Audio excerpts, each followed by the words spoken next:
چنانچه آگاه هستید در این روزها کشور همسایه باری دیگر اقدام به اخراج اجباری و بی‌رحمانه مهاجرین و هموطنان ما نمودند که این کار خلاف اصولات اسلامی، خلاف حسن همجواری و خلاف تمام اصول و قوانین بین‌المللی مهاجرت باشد.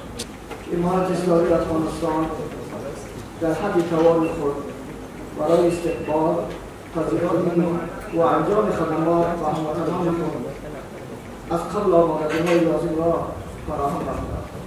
در این راستا امارت اسلامی کمیسیون عالی را با منظور رسیدگی به امور مهاجرین و عودتکنندگان تحت سرپرستی معاون اداره ریاست الوزراء تعیین نموده که در ترتیب آن 12 فیزیکای کاری مسئول ارائه خدمات باشد. در این مقطع زمانی امارت اسلامی ناگزیر شد که از هموطنان خلیل خود از اتاق‌های صنعت و تجارت، اتحادیه‌ها و دیگر مراکز خیریه، دفاتر سازمان ملل متحد، نهادهای کمک کننده و غیره از دوباره از اینها یک تقاضای کمک کنند. چنانچه در اخراج گذشته، در اخراج اولی شما رول مهمی را ادا کردیم در کمک به مهاجرین و می‌خواهیم که در این اخراج هم سهم فعال داشته باشیم.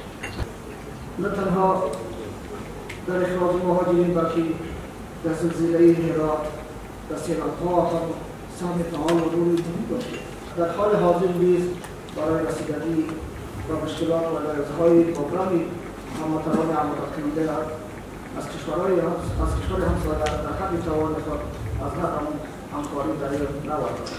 وزارت اقتصاد به ریاست کمیته جلب کمک‌ها برای مهاجرین عودت‌کننده را به عهده دارد تمام سهولت‌های لازم را برای نهادهای مدرسان و کمیته‌های معذب ایجاد نمودند و آمادگی هم به همکاری در این زمینه می‌باشد. It's difficult to look at projection on how many returnees will come at this stage. تمام معلوماتی که ما از 2023 2024 چند کردیم نظر به اون مهاجرین تعدادی که در افغانستان می‌آمدند ما نظر به اون پیش بینی کردیم در دو سناریو. یک، اول ما برای 600,000 نفر آمادگی گرفتیم. اگر شرایط از این بدتر شد باز ما تا 1.5 میلیون نفر آمادگی خود گرفتیم در دو سناریو. اول که 600 بله تا 600 اول اگر باز بخیر داخل شد تا 1 میلیون آمادگی داشت. Middle scenario and a worst case scenario. First is our message to Pakistan and Iran.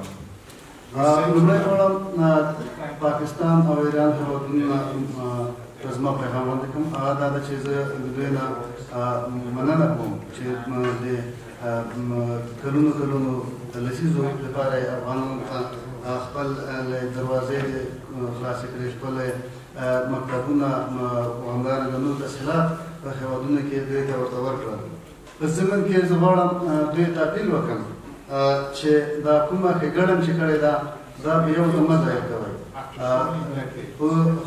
जबर बांधे शरण दे अफ़गान माजरों में कवाई कुमा कुम चिकड़े देगा आउसाते आउ देगा का एहतराम and involuntary repatriation. And we want to make it clear that aside from the cash می‌خوایم که بگم که با استثنای کمک‌های مالی یا با استثنای کمک نقدی سایر فعالیت‌های ما برای تمام کسایی که از پاکستان برمیگردند و از اینا open and available and given to everybody.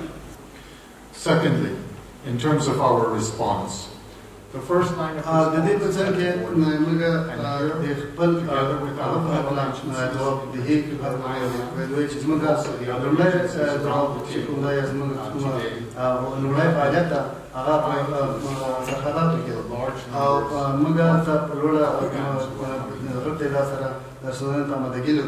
او د دې زموږ په څنګه کې زموږ همکاري داري چې کوم دي لګوي امور جنسيان دي دوه سره په ګډه باندې د پټه د تسنن of Afghans who are coming home. What is important now is resources. The World Food Programme and others around the table, including the authorities of the government of Afghanistan, are able to provide. هغه څه چې مهم دي د منابعو شتون دي د خوړو نړیوال سازمان په ډېر مسلسل شکل په دغه عرصه کې کار کوي تر څو نورو مالي منابعو ته لاسرسی پیدا کړي او دغه راستنېدونکي بهیر سره ډېر کومک وکولی شي. To provide assistance so that financial resources, so that we can actually provide this much needed assistance to the returnees in a dignified manner.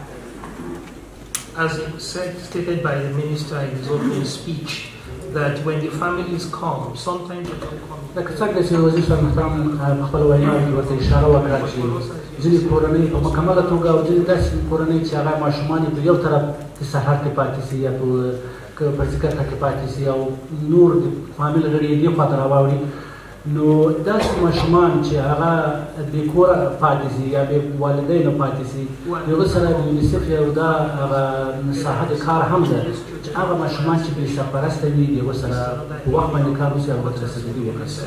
As we work with other colleagues in this returning crisis.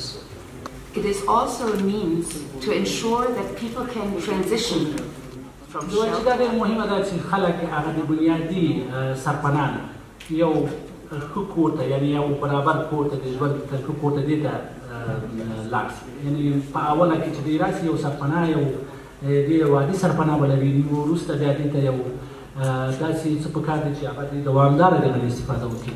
نو دغه په یو باعزته طریقه سره چې موږ څنګه کولی شو چې دوی ته ډېر زیات تکلیف ونه رسېږي ترسره شي.